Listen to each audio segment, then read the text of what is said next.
I'm submissive but humility. Let's bow our heads. Lord, we are here because we want to invest in ourselves, not in a selfish way, but in a humble way. We want to invest in recognizing areas in our lives that we need grace, we need power to be balanced, to grow and mature.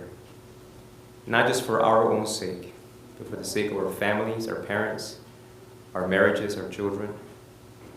And because of that, Lord, for the sake of our churches.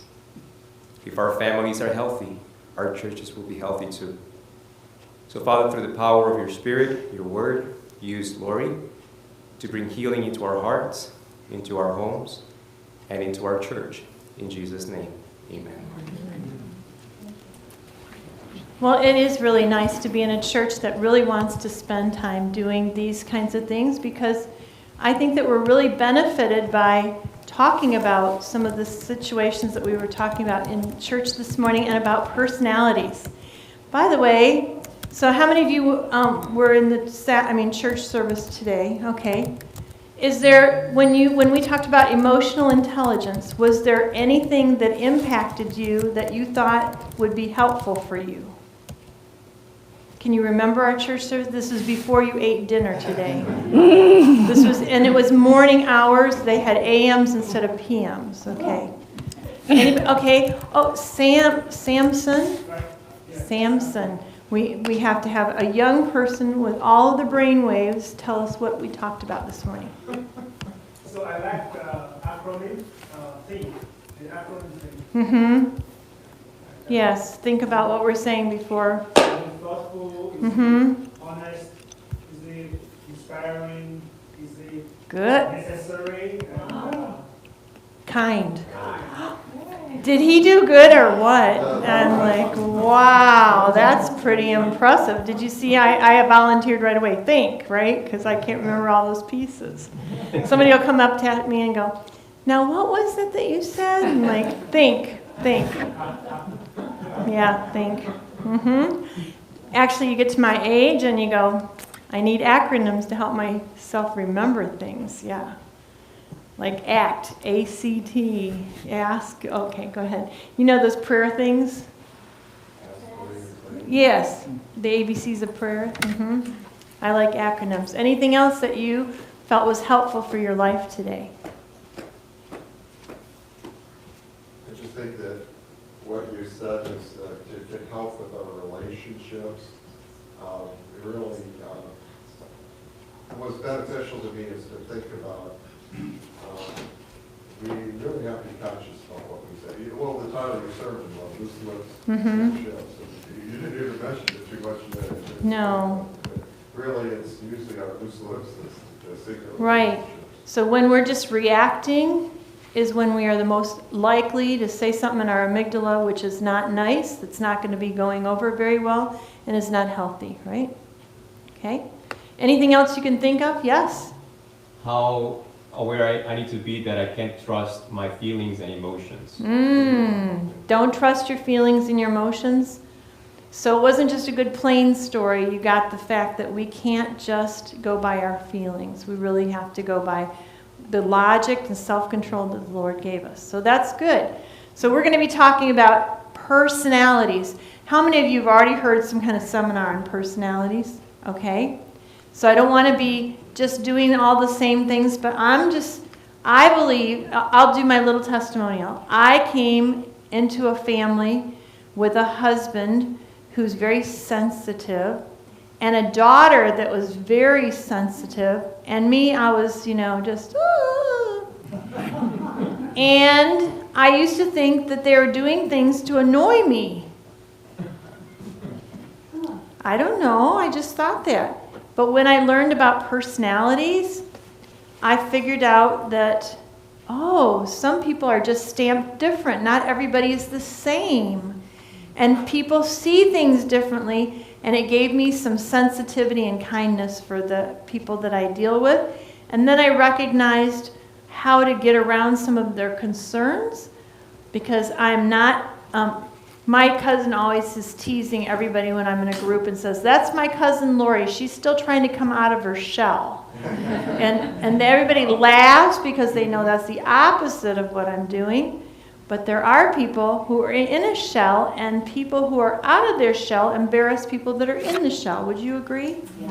And so I recognized that that was really hard on my daughter. If I was insensitive or joked or made jokes about her, I didn't realize how that just horrified her. And when I started to be more sensitive to her needs and her personality style, it helped me. I couldn't understand. My husband and I went on a Hawaiian honeymoon, and we went grocery shopping, and we were in a hurry to go someplace. And wouldn't you know that my husband had to go and return the cart all the way back from the parking lot into the store? Did he have to? No, because he chose to, right? And then when we would be in Honolulu and we were going across the street, everybody would walk before the lights would go. So I would walk and he'd grab my arm and he'd say, "No, the light hasn't changed yet." So what kind of a personality was that? Do you know? Melancholy. They're very black and white about things. And I just couldn't understand why he was so rigid. And I used to say, "Well, why are you doing all that?" And I used to think, he's just annoying and he's so slow and he has to do everything the right way. And, oh, I'm watching that camera. Am I moving too much? Okay. So actually, it helped me to have a heart for him because he's very serious about things and wants things done seriously. Have you noticed that opposites attract? Yeah. The things that you really admired when you were dating, what happens when you get married? They are so irritating, right? My husband helped start a new church in California. And so when we were dating, I would kind of like work the crowd. You know, I'd go around talking to everybody, and I'd bring potluck dishes, and I'd talk, and we'd giggle and everything. And he used to say, "That is so amazing. Like, I never wanted to go to potluck, but now that you're with me, I feel so much better." I go to potlucks because he was very shy. And, you know, the church started to grow, and there was all these people coming in, and they all loved the fellowship. But what happened when we got married? I talk too much. Why is it when we can finally leave that you're still talking in the church to all the people? I'm like, "Well, because I'm trying to be friendly." "Well, didn't you know we have places to go?" "Mm-hmm. But I thought talking to the people was more important than the places that we were going." Right? And then, did you have to tell them everything? Everything! Like, there was a pastor that went to the conference office. He was in our district. And I said, "It's so nice to have an uncle in the White House." And my husband said, "I wish you hadn't said that." Yeah. And I continued to embarrass him. So I have to tell you that when I started to understand more about the melancholy personality, I recognized that I needed to calm the way I talk and the way I do. Because, you know, there's nothing more irritating than somebody who's more irritating, right? So, like, I don't know if you know what kind of a personality you are, but how many of you are planners? You've got your list and you're planning. Okay? How many of you are wing it people? Let's just see how it goes and we'll do it then, okay? And if we go on a trip, let's just go and see what we find rather than planning 6 months ahead that you got all of your reservations. How many of you are wing it people? Okay, there's only one of them here. Oh, wow, that's interesting. Who put their hand up, too? Okay. How many of you? I remember the first time that I was on a trip. I didn't see any hands with that. Next hotel reserved, and I panicked. And I actually deviated my schedule. I'm going to tell you. So he said that he didn't have the next hotel organized, and he got really panicky. So I'm a sanguine. Would you have guessed that? Right? But guess what? I'm a choleric also.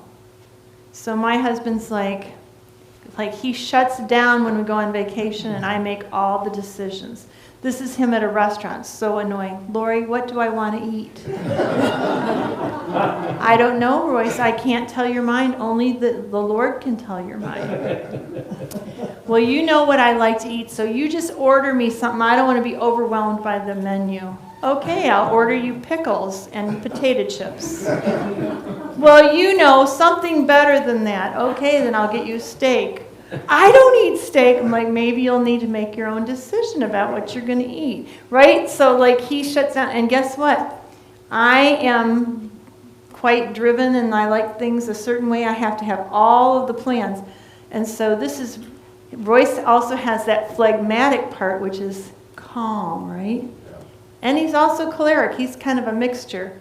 So I'll say to him, on vacation, I'd like us to do 145 things. And he'll go, oh, I'm tired. I just want to relax on the beach. So then I say, okay, let's just do 50 of them. Well, I still don't want to do 50. I'm like, that's better than 145, isn't it? Right? Yeah, I used to do the same thing at garage sales. I'd say, look at all the stuff I'd get. And he'd say, that's a lot of stuff. We don't need it in our house. I'm like, yes, but if you knew what I paid for it, it'd be really worth it, wouldn't it? What are we going to do with all that stuff? I'm like, okay. So, and now, of course, he doesn't want to get rid of it because we're going through our stuff. Okay, because he's sentimental, too. Remember when you got this at a garage sale in 1984? Like, no, I don't, and we can throw that out. Oh, okay. Where's my class sweater? It had a hole in it. A moth ate a hole in it, so I threw it up. That was my class sweater, and I wanted to have that for life. I'm like, okay. Did you know that stuff can't go to heaven? Okay. Anyway, did you know it's all going to burn one day? Okay. So how many of you like sweet things? All right. How many of you like savory things? All right. How many of you are really cautious about what you buy? How many of you are like, you can buy on impulse? Okay. So we all may look similar. We all have heads and, no, we don't have tails. I was going to say that next, but no. We have heads and feet and hands, but we are all very different. Did God create us different? How do we know? What did the Bible say about people in the church? He said some of them are what? Heads, hands, feet, right? Some of us are mouths. I'm not going to say anything more. Okay. But it is interesting. How many of you have people that are in your family, and even though you grew up in the same place, maybe you had the same parents, they're all very different? How many of you look all like your siblings? You kind of look like twins? No? Nobody? I've actually had a friend who every person in their family of 5 had a different color of hair, but they still acted similar. So anyway, it's interesting. So does God like variety? Did God create our personalities? Did he know who we were before we were born? Do you think that he planned who we were going to be before we were born? Do you think that God can use every personality? Absolutely. Somebody that's really annoyed with a sanguine like me might really appreciate a melancholy like Royce because they're calm and whatever. I'm just saying that we are already, we have lots of things that we're going to talk about, but just know that God formed us a certain way for a good reason. And it is really important to understand personalities. And it may be your personality could win somebody to Jesus that nobody else could. Do you agree with that? Have you ever met somebody and you really liked them right away? And maybe a little while later you didn't like them so much? Did you ever meet somebody and right away you didn't like them? And after a while they kind of grew on you and you started to like them? So recognize that we sometimes have first impressions that aren't always true, and we can appreciate people when we get to know them. But there's other people that because they rub us the wrong way, we may never get to know them because whatever. And so that's exactly how it is with God. Every human being is created in the image of God. Agreed? They are endowed with a power akin to the Creator, individuality, the power to think, and the power to do. That's from Education 17. Mrs. White actually talks a lot about individuality. I don't remember if it's that word, but she talks about how we're all stamped with different personalities and ways, and that nobody, including people who get married, so you're the one that's going to be getting married, nobody should change somebody's personality. There are people who tell me because they lived with a very controlling person, they went from a really happy-go-lucky person to a very inward person. Really sad because the Lord wanted to use them the way they were. Are there differences between male and female in the brain? Yeah. Absolutely. So tell me some differences between male and female. Anybody? We know about body, okay? But what about the way that they act? If we're stereotyping, because we know that there are some females that act more male and we have some males that act more female. So we're not talking about that. When we're talking about distinctive stereotypes, what are some distinctive stereotypes between women and men? Anybody? Usually women like to share. Women like to share? Yeah. Oh, it's a new one for me. I don't know about that. Okay? Women tend to be more nurturing, where men are more of Practical. practical, yes. Yeah, men are more logical, looking ahead about the business, and women are often looking to the side about who do I need to take under my wings, etc. Yep, that's very true. Sensitivity. Who's more sensitive? Women. You would say that, right? There's men that are sensitive. I just want you to know we're talking stereotypes. But there are men who are much more colder in the way that they talk, right? They're more like a GPS. We're going to do this and we're going to do this. And women are like, okay, let's say that the kid is acting up and the father says, knock it off, or, do you want me to stop the car or whatever, right? And the women are like, oh, but Bobby, did you not sleep good last night? Are you not feeling good? Is your tummy upset? What's going on? Oh, they hurt your feelings, right? Is that true? Yes. Okay. Stereotypes. What was that? I said stereotypes. I think of men think while women feel. I would like to think that women think too. Are your feelings hurt? They think with their heart, though, more often. He thinks with his head. He's more cerebral, right? Okay, so I'm just clarifying that. Yes. Pastor, with that black mask at the bottom, you look like Abraham Lincoln back there, and I just can't wonder who you are. Oh, now I feel much better. Would you take that? Yeah. Better. You look like you had a beard on all this time, and I'm like, who is the man in the back? Men tend to compartmentalize. We focus on one Yes. thing at a time, whereas women can have multiple things happening at the same time. Yeah. Um, How many of you have watched Mark Gungor? Laughing Your Way to a Good Marriage, encouraging you that if you're related to a male and female relationship, even brothers and sisters or whatever, you really should watch Mark Gungor. Do you know how to spell him? No. It's Mark, and it's Gungor, Gungor. And he has lots of little short ones on the YouTube, but it's called Tale of Two Brains. And he talks about how the female brain is like, your mother, and then the kids need to be picked up, and blah, blah, blah, blah, blah. And he's like, say what? and he says, and like he's watching television, he's doing the mindless thing. Because he can really put himself in the box, right? And she's like, what are you thinking about? And he's going, nothing. And she's like, how can you think about nothing? Right? And she's like, and he goes, I was thinking about nothing, and you're driving me crazy with those questions, right? And he always talks about how men like to go into their nothing box, and they have nothing there. And she comes in and goes, oh, we need a little flowers here and a little table here in your nothing box. And he's like, no, I want nothing. Yeah. So anyway, it's very good, and honestly, it educates us in a funny way. So I hope that you can go look at him. Women are very interested in relationships. Have you noticed that, little girls? How many have worked with kids? Anybody worked with kids? And what are they doing on the playground? Do you think Johnny likes me? I think Johnny likes you. Well, I think he likes Melissa better. Have you ever heard that? They're always trying to put them together.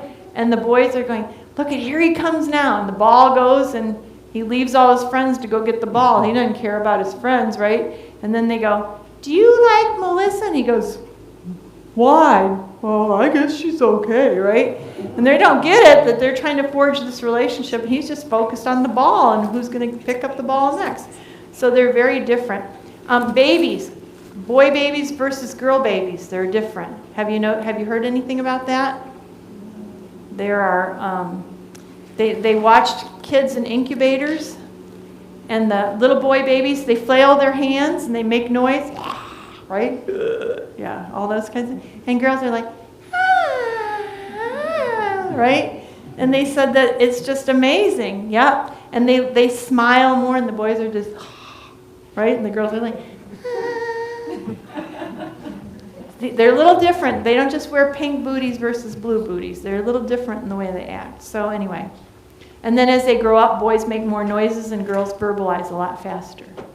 So I'm just saying that we come in all these different ways and we've got to get to know them. But when it comes to personalities, they've pretty much locked us into about 4 personalities. Depends on what book you're reading. They like to split them in half, but we're going to go with just the clear personalities. So we've got, let's not get there yet. Okay, I'm ahead of myself.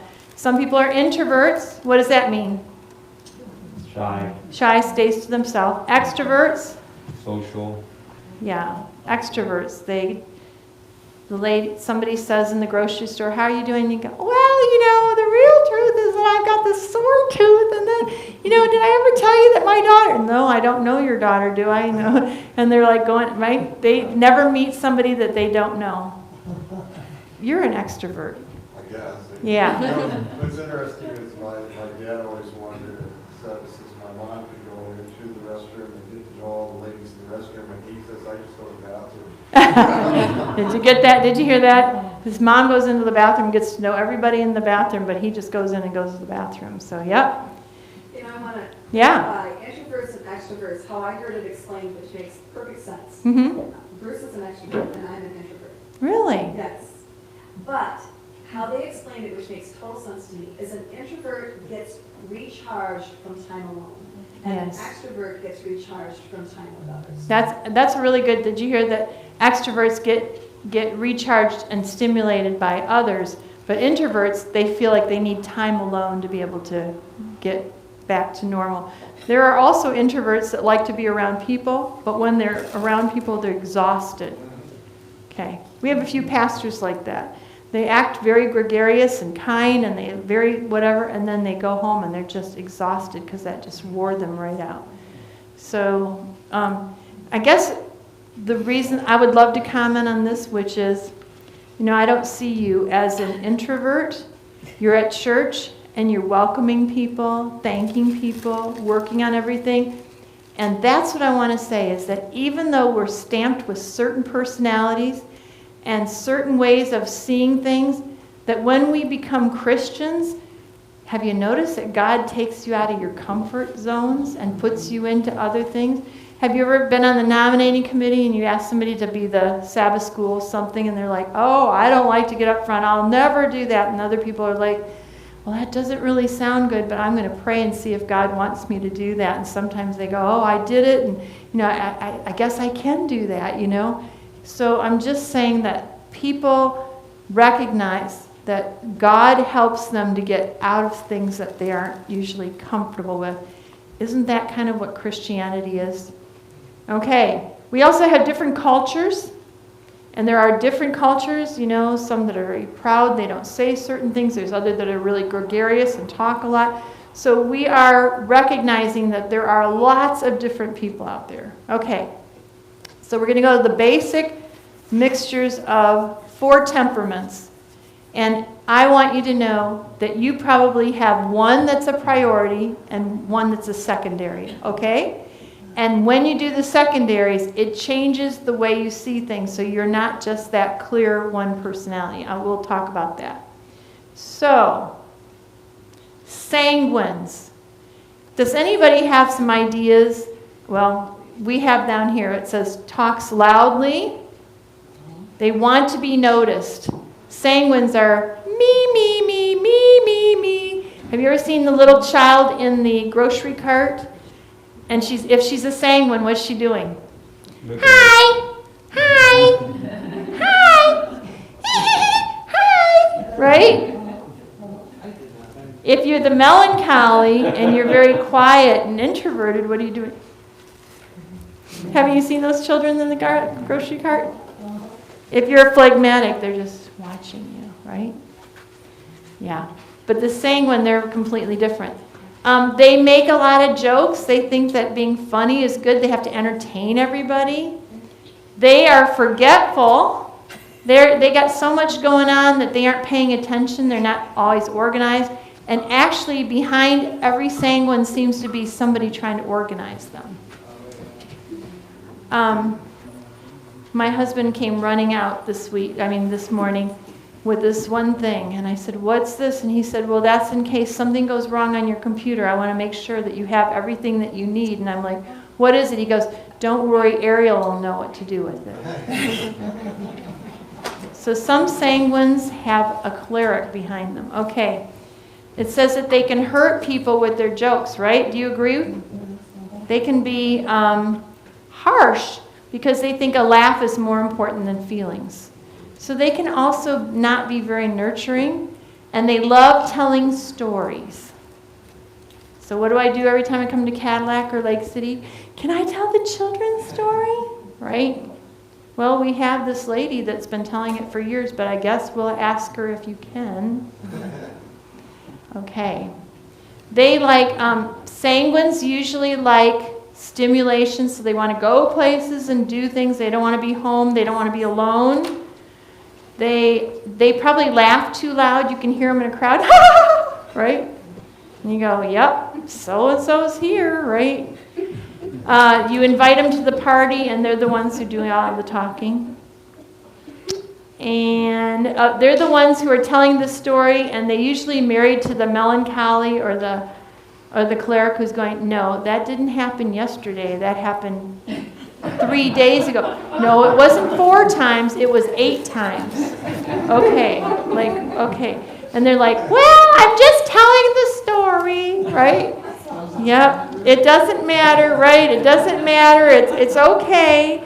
Yep. And then they go, well, what are we doing this weekend? We're going to go to see Aunt Ethel, and then we're going to go on this trip. And they're like, can we just have a night home alone? And they're like, well, we can do that after 8 other items today, right? Yeah. Okay. So then we have cholerics. Now, we're talking about good and bads about cholerics, right? So I want you to know that every personality has its flat side. So cholerics are born leaders. They're often the ones that are in charge. They wrangle their keys. I don't know. They might. They have their lists. This is my husband. When he first started in ministry, he had this thing, and he could put cards in of all of the things that he needed to do, and then he would move them all to the top that was before technology, right? He would move them all to the top to make sure that he got them in the priority of what he needed to deal with. And then he would come home and he'd say, Laurie, 3 people came into my office today and I only got through 8 things and not 15. And I'd go, well, don't you think that those people were important and that should have been on your list? And he's like, but I had so many things I needed to do. So they always feel like they're behind. They're tense. Have you noticed? They're all, like, they forget to tell you hello and how are you doing. They go, we need to get this done. We need to get this done, right? When you come to the potluck, make sure you bring this. They don't, and they go, and they want it wrapped in newspaper. I remember this lady at our church at Metro, and she would stand out there and go, now everybody, when you bring your dish, make sure it's heated, and make sure you got newspaper all around it and a blanket. And when you bring it in, don't just bring it in. Make sure you mark what you need to do and everything. And everybody's like, I don't even want to go to potluck anymore, right? Overwhelmed. Cholerics can overwhelm you. They can be bulldozers. They can be harsh.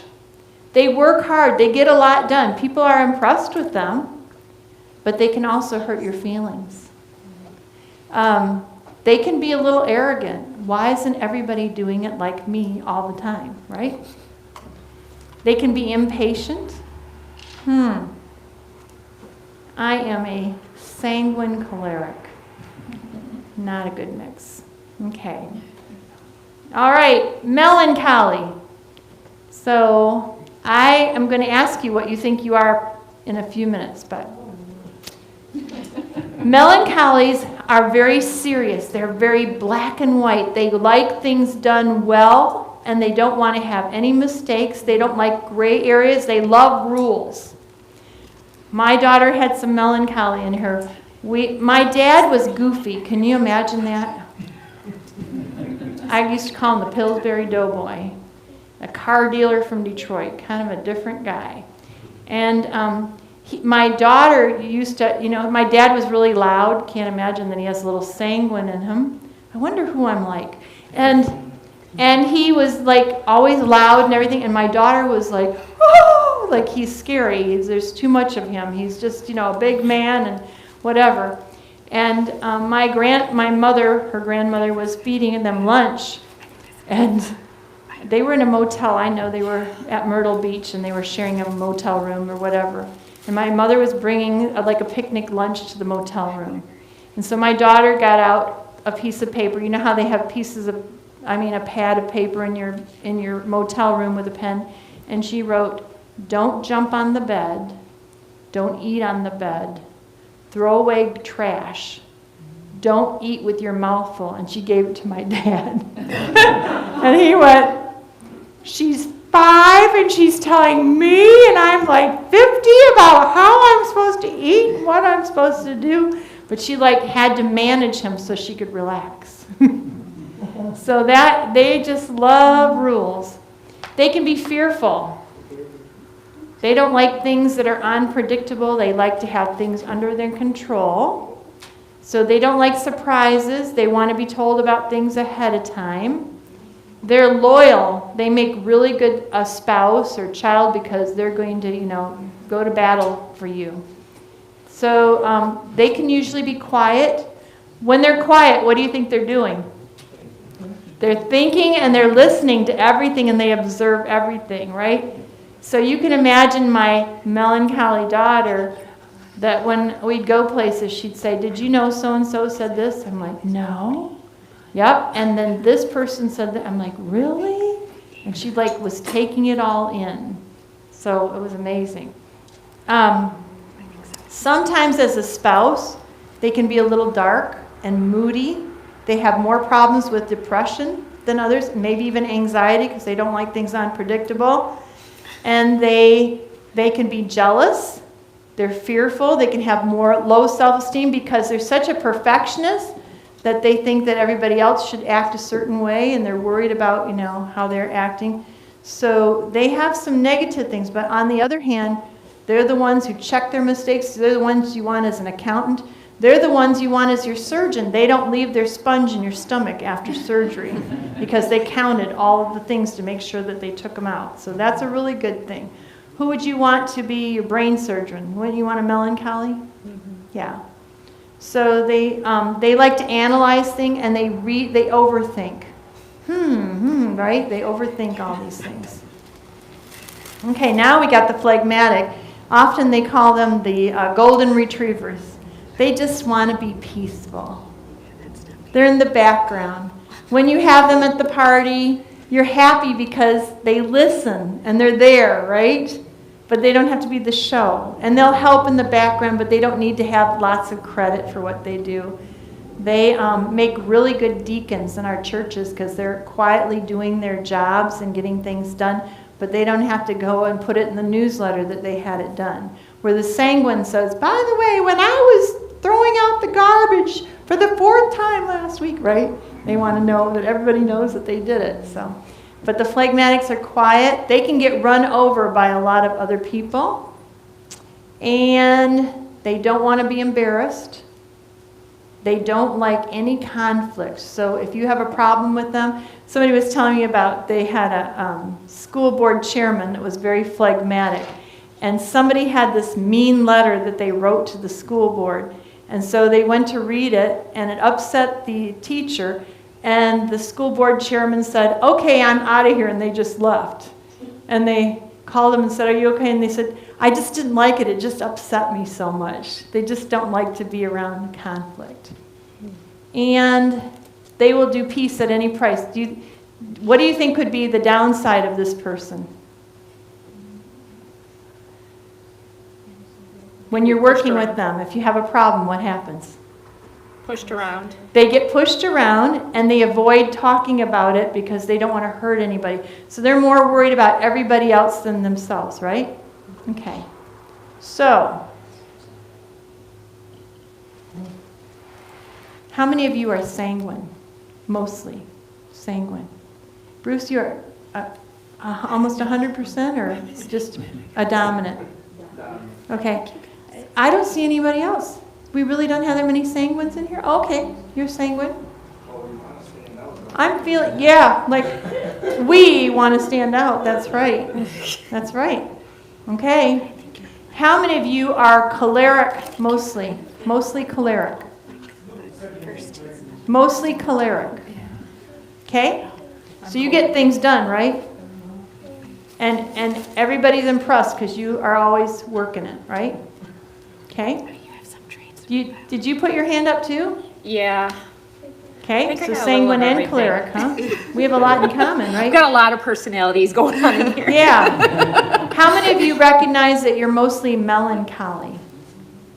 Oh, really? We have many more of you.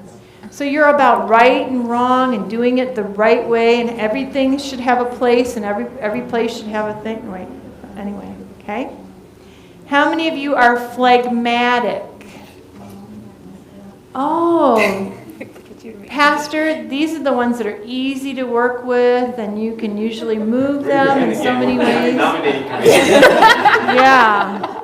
They will usually take pretty much any office as long as it's not threatening, because they're just easy and they just like to make everybody comfortable. Wow, that's very nice. So actually, the phlegmatics won for the groups that are here today.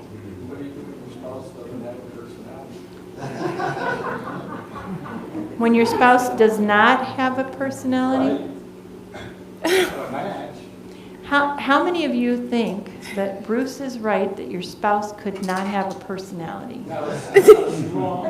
Oh, not a strong personality? Actually, wouldn't you think that they're kind of well balanced? Yeah, that would be nice. Actually, that would be nice. Mm-hmm. Crazy, you just fall back. Okay. So, phlegmatics, again, they're peacemakers, they're easygoing, they're comfortable. Melancholies are perfectionists, could be very judgmental of themselves and to other people because they're really concerned about things. Cholerics are very driven, get a lot done, but can also run over people. Sanguines are loud, life of the party, everybody likes them. But did I ever tell you, my daughter, maybe I've already said this to you, that we were at the Kalamazoo church, and we were in the parsonage, which is across the parking lot. And I could see the people from the church walking towards the house, which meant I'm under pressure. I'm trying to get everything picked up and the food ready, because I could see them coming. I always called it the walk. I could see the walk. And when I turned around in the living room, I don't know what my daughter did, but she got every stuffed animal in her room and had it in the living room that morning. I didn't even see it when we left. And so I said to her, and I was not a yelling mother, thank heaven. And I said to her, Kristen, get all of your stuffed animals picked up, and I don't care where you put them, even if you throw them under the bed. Right now, the people are coming, and I really don't want all of those out in the living room. So she grabbed them all. She didn't like to be rushed. She was one of those that didn't like to be rushed, but she was being rushed. And she was on her way up the stairs with armfuls, and then she put her hand on her hip, and she said, you know, everybody likes you and they think you're nice, but I know that you're not nice all the time. Our families know what we're really like, don't they? And you know, if I said anything to her firm, she's like, you're hurting my feelings. You're hurting my feelings. So, okay. So I just meant, actually, most of us know what our family members' limitations are in those personalities. Yeah, it's something with in regards to what you just said. I read out the time, several years ago now, I was talking to my mom about something, and she basically said no. She basically said no, and this was the point was no. And I remember that after afterward I was crying, I was weeping profusely. She didn't know I was crying so hard. But just because she said no, and the way she said it, I felt that she was very inconsiderate. It wasn't fair, was it? Yeah, she was very... And we all raised thinking that everything's fair. Oh, did I stop that? No. Oh, okay. Yeah, so she didn't know how badly you felt. Yeah. That we, again, in our heads always think that everybody has to be fair. Mhm. So, I would like to have, let's see.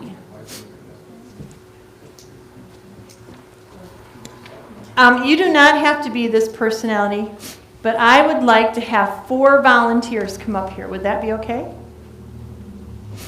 And we're going to do a little illustration. Actually, sanguines are usually the ones who offer to come up. I wonder why that is. I need 4 people. Do I need to pick them? Okay. Sam, Pastor Ariel, Tom, Bruce. Come on up. We got a little skit for you. I already put my platform time in today. It's okay that it's all guys, right? This is the skit, and we're gonna not talk in front of them. We're just gonna have you read it because you're gonna illustrate what this is like. You can probably pretty much figure out. And what we're gonna do is, I would like you to take one of the people there. So one of you, I'd like you to get together and decide which one you're gonna be. Could you make a little circle over there?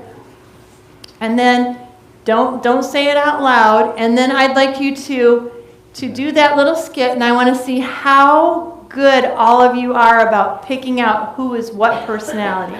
Now this is pure personality, right? This isn't we're making them the pure sanguine, the pure melancholy, the pure phlegmatic, and the pure phlegmatic. So phlegmatic, melancholy, sanguine, choleric. Okay? So did you guys all pick which one you're going to be? Well, I need this to go faster. Like, There's no choleric up there. I didn't pick all phlegmatics. I picked a variety here. Okay, so what I would like you to do is you're going to be in a car right here. And you guys are going to be all acting your thing. This is the car right here. You're right here in front. And one of you is the driver, right? And you're going to act like that one piece there. So people are going to hear what you're saying, right? You got it? Here's the car right down here. The car is right down here. The cholerics are not here today. The melancholies should be crying about this because I'm talking to them too harshly. Okay, you want to come down, Pastor and Sam? There's your car. Okay, so one of you is the driver, and the 3 of you are in the car. And let's just see if we can pick out their personality. They're going to just talk and say certain things, and then we'll ask at the end, who do you think is what personality? Okay?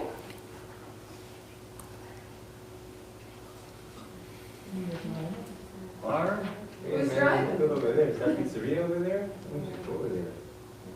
Hey, nobody's listening to me. Where are we That's a supposed nice to turn? man right Well, there. thank you. You know, actually, there's a nice flower over there. I think we should pull over and pick it. I think somebody would like that at the wedding. We're gonna be late. It doesn't matter. We have to go get the flower. And we've got to have something to take to the wedding. But we're gonna be late. Oh, it's pretty. You have anybody in your back seat?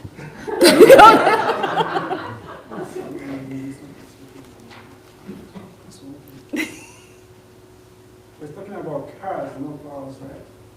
Hmm? Talking about cars, no flowers. I'm confused right now. He's not seeing flowers on the page. Did you get that? And so he doesn't know what to say because that's not in the material. Did you get that? That was a good one. Go ahead. Okay, Don't be so upset about him with the flowers. You should have put this on your phone or your GPS. You can even talk to it. You Which should one have are you? Ahead of time. We should even know what time we are arriving. Why are you asking us? Okay, You're then the you one go. behind the wheel. You go. Usually I look that up Hey, on my everybody, watch. just calm down. Well, she ain't here.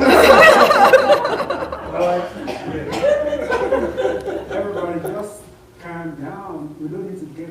calm. She's calm. What are you talking about? Where's your cell phone? You did good. You did good. Okay. Do you guys need any more? Do you think that you got it? Okay, who would be the sanguine in the group? Tom. Tom, were you the sanguine? I was. You performed well. They know exactly what you are. Okay, let me see. Who's the melancholy? Bruce was the melancholy? Because why? What gave you an indication? You wanted his life. Process of elimination. He was worried about what? Be on time. Being on time. The melancholy is like, I don't want to hurt anybody. I don't want to be there.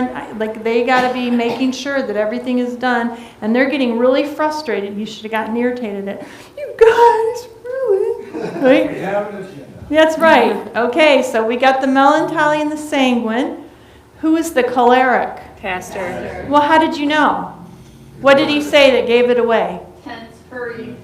Hurry up, need to get there on time, Told right? him he should have had a GPS and Okay, everything. it's going to be real easy. Who's the phlegmatic? They And wanted why? Flowers. Yeah, he would be like the melancholy, like there's no flowers on that thing. You're right, they were just making it up. And he was acting like a melancholy, wasn't he? There's no flowers on this thing. Why are they talking about flowers? But anyway, what did he say that gave him away as a phlegmatic? Calm down, peaceful, right? Do you see how they all have parts to play? Are they going to get to the wedding? Yes. They may not all be friendly. But what happens, they all are friends because actually opposites attract, but how do you bring it together? So the choleric, you were the cleric, Pastor? If you were the cleric and you got all these people running off, what do you do to try and make it tactful so that you get to the wedding? Here's my phone, here's the GPS, already punching directions, all of that. Yeah. Now, did you notice how calm he was with his voice? Because clerics can get really irritated at people and say, you guys are all acting like a bunch of idiots or whatever. But he was being really calm about it, and so he's like just trying to get... I always say, if you're too passionate about something, then people are going to hear that sound. So talk like a GPS. Here's the directions. This is where we're going. Like, yeah, okay? Recalculate. Yeah, recalculating. I'm calling your wife right now. Okay, the melancholy. You were the melancholy? Yes. And you were upset because what? They weren't getting there on time? Yeah, we're gonna be late. So- They wanted to look at flowers. So since God is changing your heart and helping you to be more warm and friendly without being angry, what would you say to your three brothers that are driving crazy? Now you know what my wife puts up. Oh! Well, that's being vulnerable, right? Because the melancholy's not always vulnerable. They don't always share everything. Yeah, that's group. Take a picture of this, okay? Yeah. Phlegmatic, usually you're not going to intervene because you're already too nice, right? They need to be more like him. And you're the sanguine, right? I'm off in orbit. You're off in orbit, but when this one's worried about you're getting there on time and this one's got the GPS, what do you need to do so that you start to unite and help them?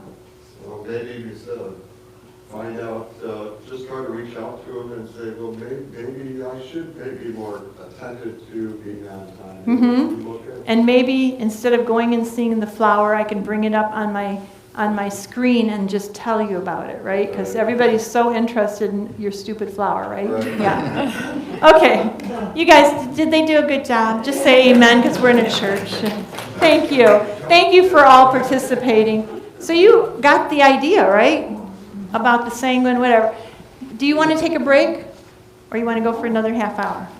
Okay, let's do that. All right. Actually,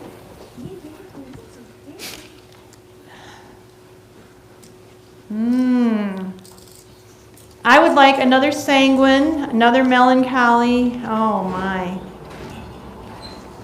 Okay, I would like 4 people that haven't come up yet. Do I have anybody who's brave? Lynette, you're not scared. at least I know your name. Okay, here's your little skit, just checking. Why don't you be, I won't tell you. You could be number 1, how's that? And you could be number 2, and who else was coming up here that was on their way? Women versus men. Would you guys pick somebody? Oh, Break the gender barrier. okay. I need one more person. You want to come? Oh, okay. Miss Costerison, Ms. I forgot your married name. It's only been how long? You've been married how long? A long time, okay. So, and you're going to be number 4, okay? Okay, you guys get yourselves together. You got to be together in a circle here.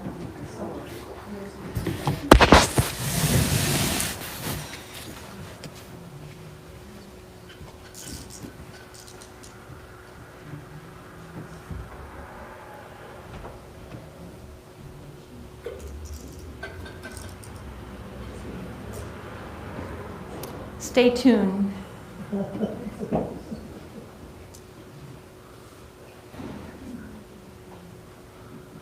Are you having fun? Yeah. I don't know if you're supposed to. I don't know what you're. Okay. Why didn't you follow me?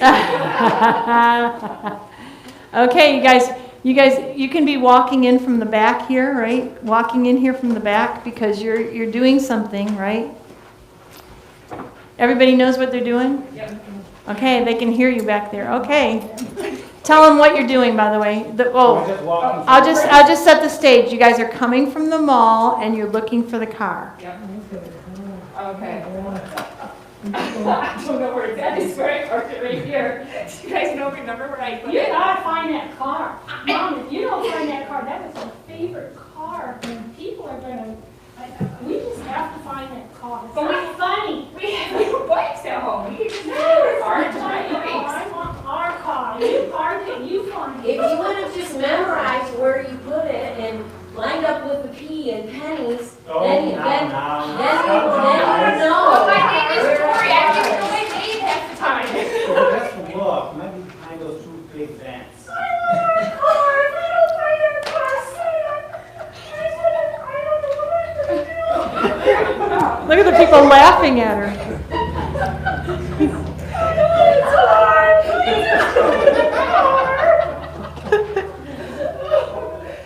Okay, I think that they gotta go. Do you guys have anything more to say? That's it. Okay, who was the melancholy? Lynette. Lynette was the melancholy, and how did you know that? Very emotional. She was very, very emotional, and she was very serious, and everything is very serious. They're very tense, they're very serious about things, very passionate about things, and you were sad about your car. I bet you even had some real tears coming to your eyes when you were saying that, right? Oh. You could make them? Oh, okay. You can tell you were a teacher. All right, who's the phlegmatic personality? They're always willing to please. I don't want to put you into any stress and guessing. I'm going to just tell you it was me, right? I just happened to apply in real life too. Yes, you did very good. And how did you know he was the phlegmatic? He acknowledged it. Yes, he was trying to just put peace on it, right? Peace. Yeah. A gender thing is like that is a little overwhelming with too many women, isn't it? Sometimes. Yeah. Yeah. Okay. What do you think? The driver. What do you think she was? She was a sanguine because why? Just kind of like no big deal. And she was, did you notice? She was laughing. Her daughter was crying, and she was laughing. I don't know where I put the car. I don't know. It was here just a while ago. Maybe somebody important took it, right? Oh, it'll be an adventure. Maybe we can go home by rickshaw or something, right? Okay, and guess what? Then we had a choleric. Guess who? She's left over, right? So Marcia was a cleric. How did you know? She was trying to get all of them organized, right? Did you say you were going to leave a trail of pennies? Is that what Line up with the P and penny. Oh, okay. Excellent. Okay, thank you, ladies and men. Just throw them on the front thing there.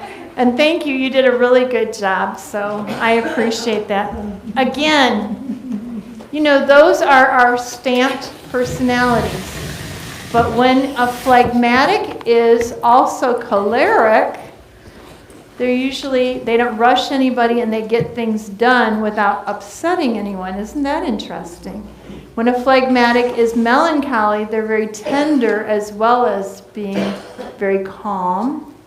And when they're a sanguine and a phlegmatic, they don't have to always be in the center of things, but they might have some little wry sense of humor. How many of you go, are they being funny or are they being serious? My husband does that. He'll say something and we'll go, are you being funny? And he's like a little smirk. I'm like, please warn us when you're being funny so we know what you're talking about. Right? All right. What about melancholies when they're a sanguine? What would they be like? That's really difficult, isn't it? So they're sensitive, but they want to have everybody enjoying life, etc. But then they're very cautious too. So they're cautious about, hurting anyone. So when you've got a choleric who's melancholy, or I said melancholy that's choleric, they're usually very sensitive and they don't rustle anyone. Now my husband's got melancholy in him, not a whole lot, but he's very tender. So melancholy, again, they love rules and they like structure. And my husband doesn't think that I pack the trunk very well. And so while I'm sitting in the motel room reading the newspaper, he's packing the trunk and telling me when we can go because it has to all be a certain way and it can't be messed up. I see you nodding your head, Mrs. Salisbury. Is that because you can relate to that? My son. Does that? Okay. The other thing is that I tried to mow the lawn once. And I didn't get it exactly by the fence.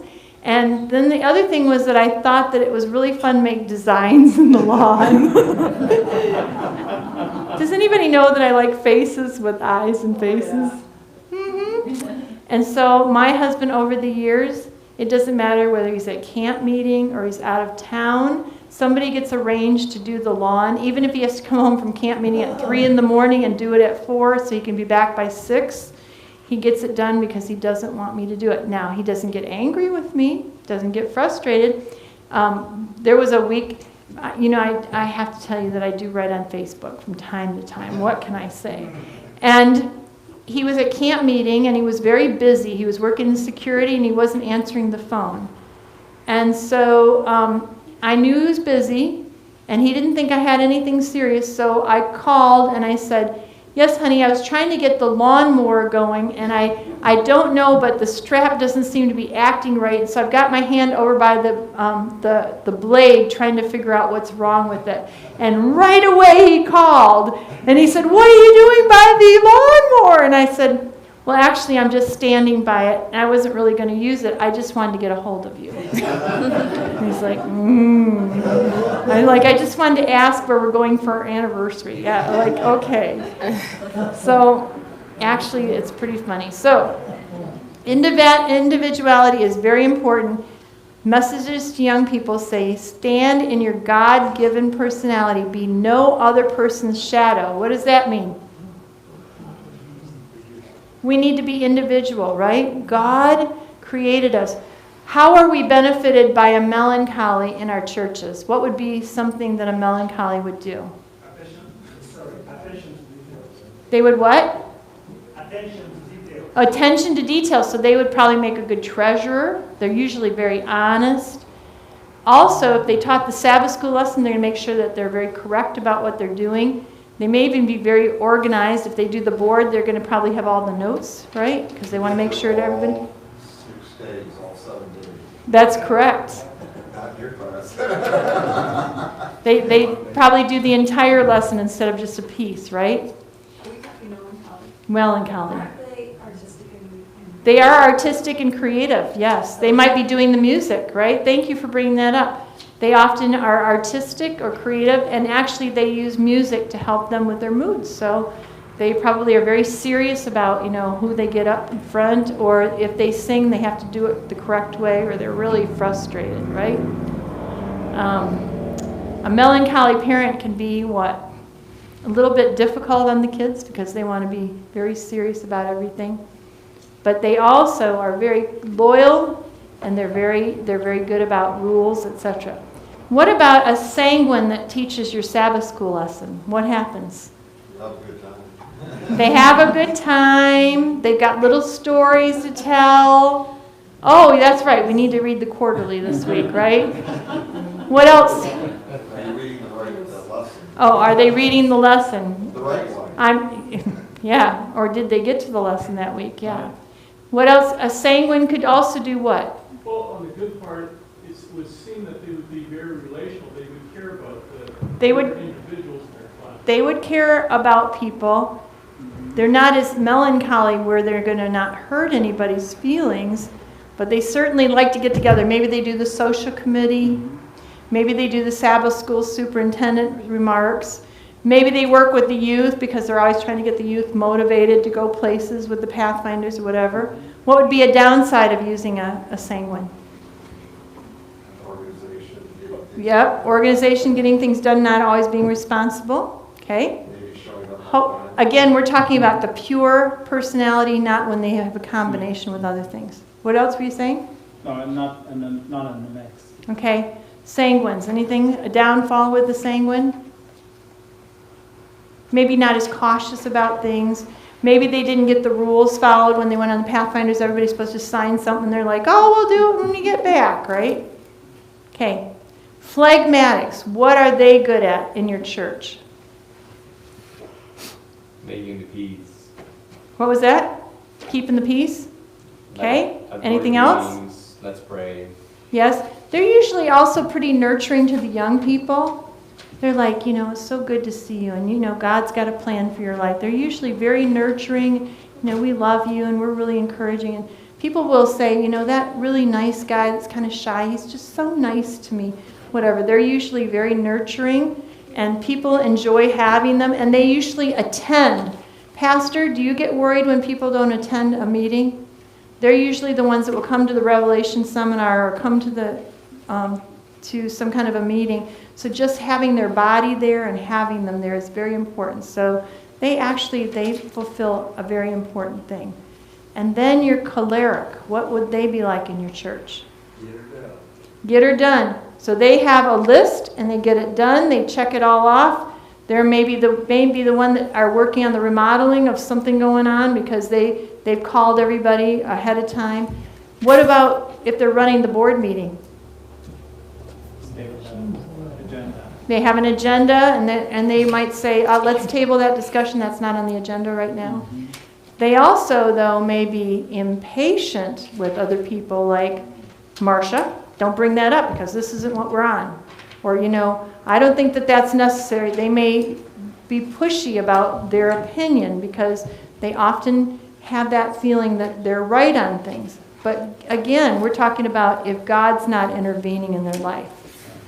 So, when you think about all the people in your church, are we benefited by all those personalities? Yeah. And God created them all for a reason. Melancholies are also the ones that want to know who we're taking care of. Are we going to visit the people in the hospital? Are we checking out on the backsliders or the people who haven't been in church for a while? They're the ones that are writing the cards to people. Have you got any of those ladies? There's usually one lady in every church that's writing cards to people. So, it's important if you recognize that you have a personality to know that God can change some of the limitations that you have. It's very important for you to say, God, what do I need to change in? What do I need to do so that I also am becoming more balanced in ways that I need to be? We all have a strength and a gift, and here's from John Trent. He's a Christian author and speaker, and he said, personality differences will exist within your church, and they are to complement one another. We are to use each other's strengths. It helps us to teach us that we should not judge people when they're different from us, because God uses them in different ways, rather than being frustrated with their differences, that they're not like us. We have to recognize that we appreciate and value each other's strengths, because it makes a much more harmonious congregation. There's a lot of churches that really do a lot of fighting, and again, don't know what your church is like, but there's an awful lot of people that are doing a lot of pot-shotting. Let's read 1 Corinthians 6:19-20. Okay? Do you not know that your body is a temple of the Holy Spirit within you, whom you have from God? You are not your own, for you were bought with a price, so glorify God in your body. What do you think that means to personalities? We should be thankful, right? We are made to complement each other.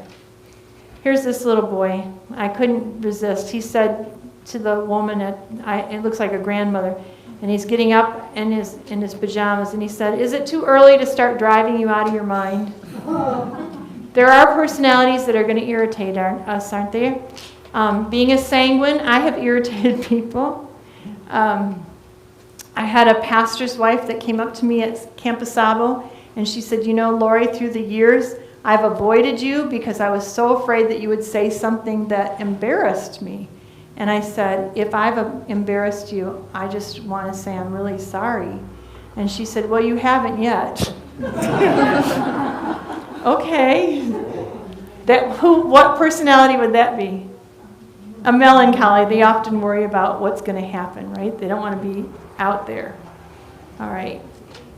No matter what the personality, we can teach kindness and respect, right? We are to be loving of one another. This is what...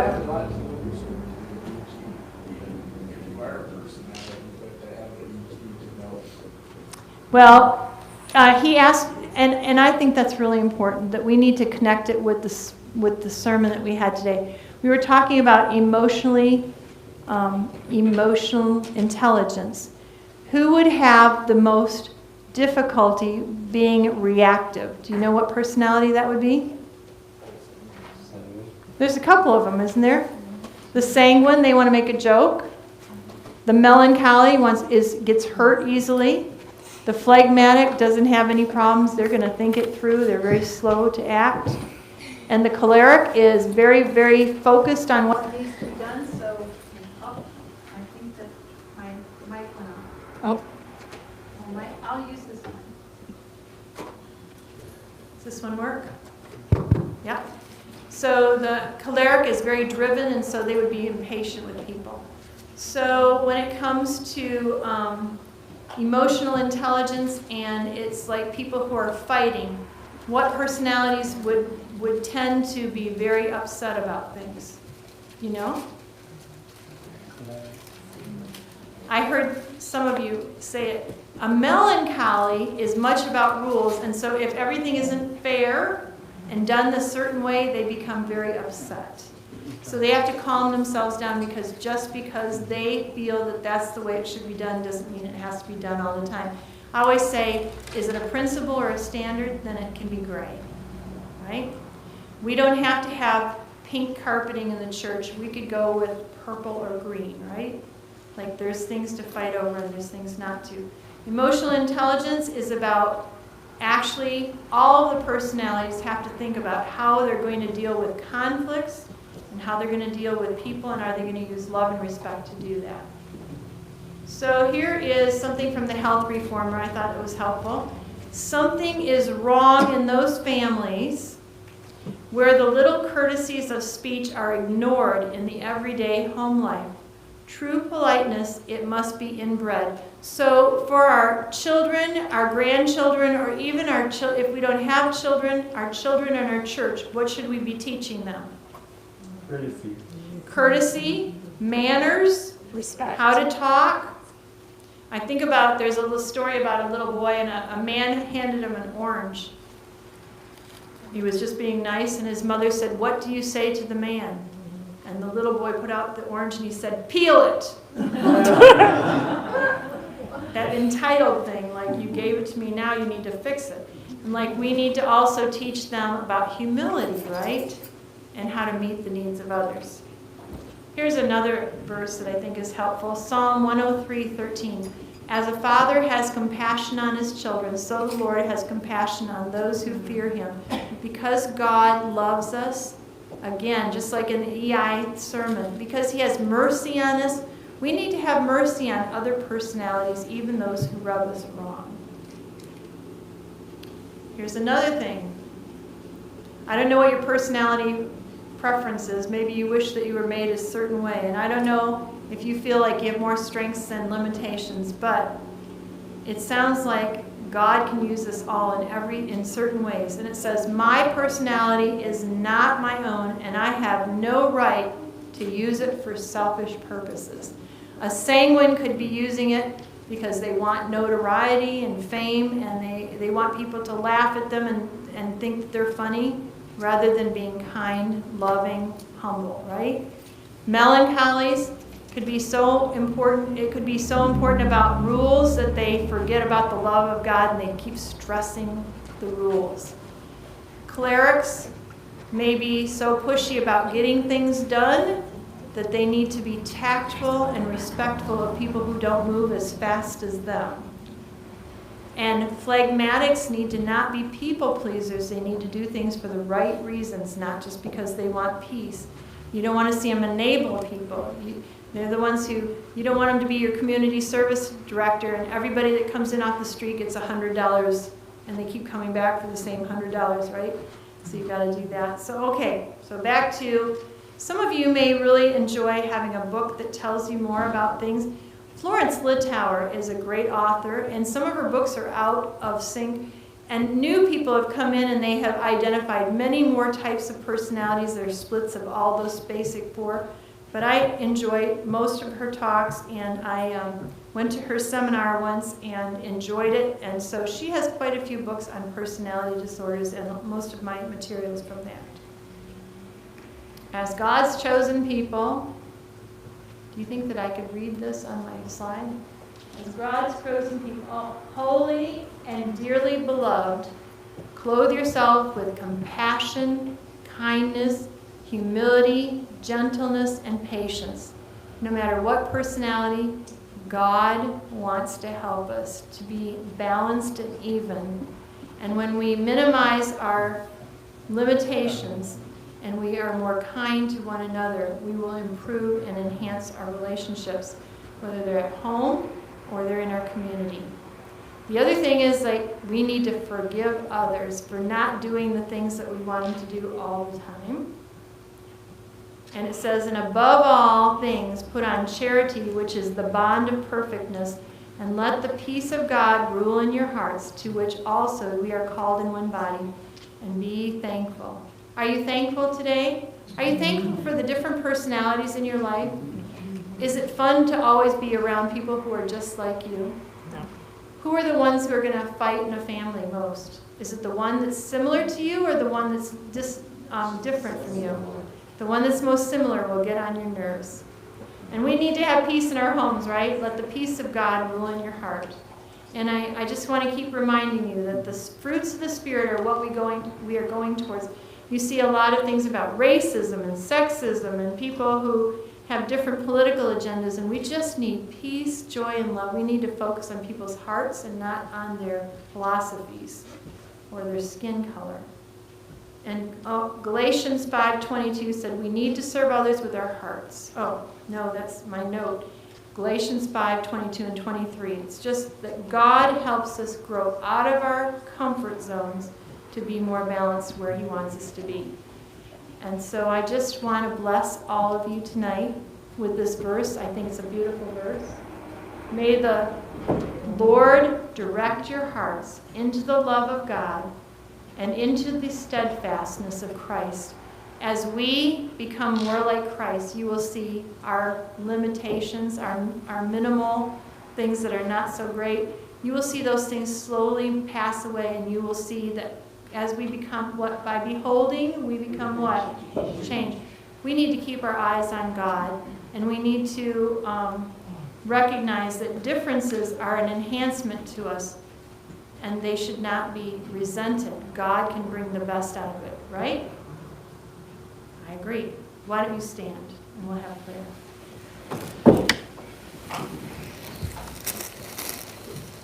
Father, I just thank you for all these personalities, especially the phlegmatics here at Cadillac that are so peaceful. I pray that you will be with those of us who are not as peaceful and those of us who need to grow. I pray, Lord, that you will keep your eye on us and that we will always keep our eyes on you. And thank you, Lord, that you have promised to help us, to renew us, to challenge us, and to take us out of our comfort zones.